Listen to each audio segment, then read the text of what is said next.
Hi, my name is Chloe Kernicki. In designing an intentional community centered on water, I employ water as a lens. This semester, I looked at how water distorts light and serves as a lens through which we can perceive. This experiment showed the projection of light shining through moving water. In my analysis of my results in videos, I was drawn to the way that each step builds off of the next, creating these interstitial frames of overlap. This way of thinking about progressive motion influenced how I interpreted Stephen Hull's urban housing typologies.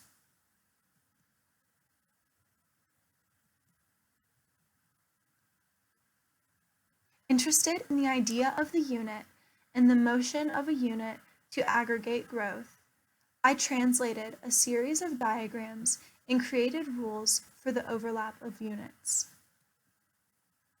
I aligned and reflected the plans, sections, and elevations of the typologies to create this among many outcomes, and then applied rules of overlap to create a relationship of solid and void. In applying these relationships to the site, I initially let them wallpaper over the site at various scales.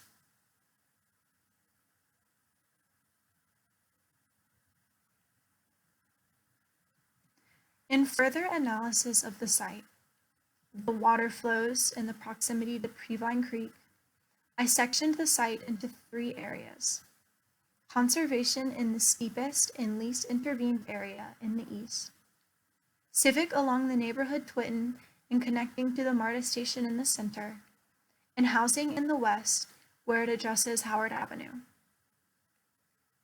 Based on this initial division, I set the diagram on the site as a plan and scaled each unit to be 16 feet by 16 feet.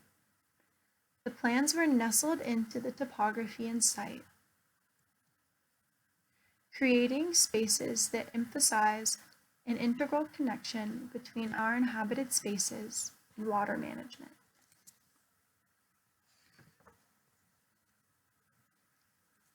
This manifested in scales from the placement of an opening to the intervention of a full rainwater harvesting system. In focusing on the communal living aspect of an intentional community, units are either private or communal. I ran through various iterations of agglomerating private and communal units to ensure accessibility and articulated openings that can serve as plugs for windows or doors depending on the orientation and aggregation of units.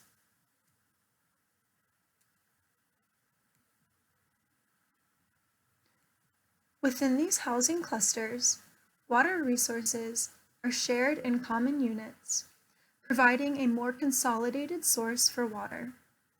This is manifested through communal kitchens, restrooms, and laundry facilities, but also through gray water reuse and hydroponics. The impervious surfaces of the roofs are intentionally impervious, either channeling water to a rain garden below or by sloping toward a green roof.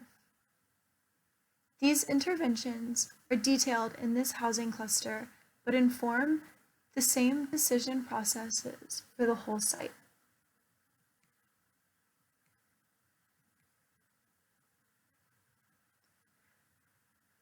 In continuing to look at the site through the lens of water, the outdoor public spaces, both public and communal, address water use.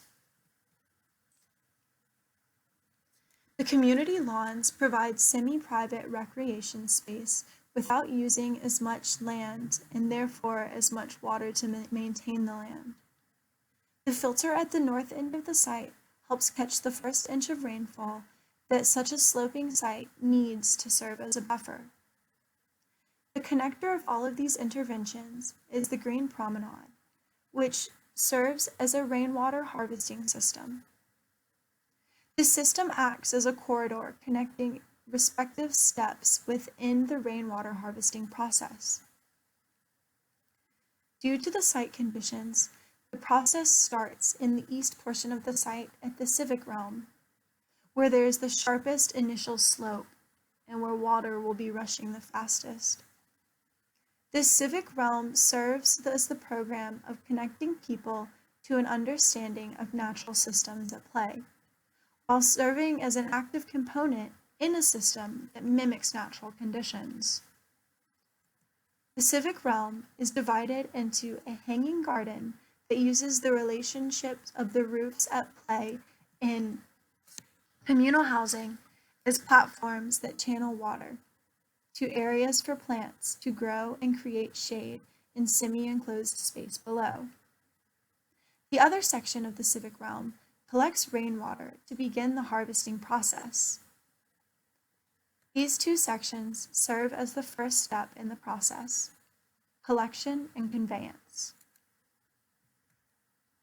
The hanging gardens has its own internal conveyance system of chutes of angled roof planes, whereas the harvesting section employs a system of cisterns and gutters.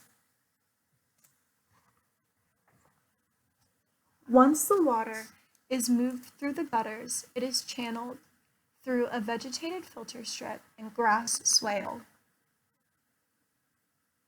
Their purpose is to keep debris out of the system and collect rainwater.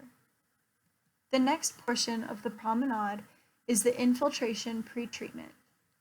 Here, there is another filter and a grass channel that both serve to keep the water free from large contaminants.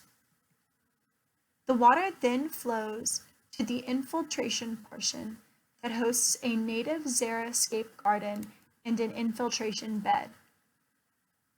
The water now is better able to enter into the ground rather than flow on top of impervious surfaces or cause flooding. Finally, the last portion of the green promenade is bioretention. Here, there is a larger rain garden and tree plantings. This area can hold excess water in the event of a large storm. The Green Promenade offers both a pragmatic service to handle stormwater on site, but serves as a platform for education about water systems and low-impact solutions. Residents and the public can wind their way through the promenade and witness the natural systems firsthand. The public promenade serves as this first glimpse to visitors and the public. They can connect from the MARTA station through to the expanded Tweetin that hosts both water interventions and seating areas. Water resource management can seem exclusive due to the amount of background knowledge needed, but the public promenade, extending to the hanging gardens and green promenade, provides access to understanding of what it means to be a water steward. The promenades, in conjunction with the other landscaped areas, form overlapping areas of interventions for both natural elements on the site and people. Each aspect is interconnected, forming a greater and more holistic understanding of natural systems at play and people's impact on them. Thank you.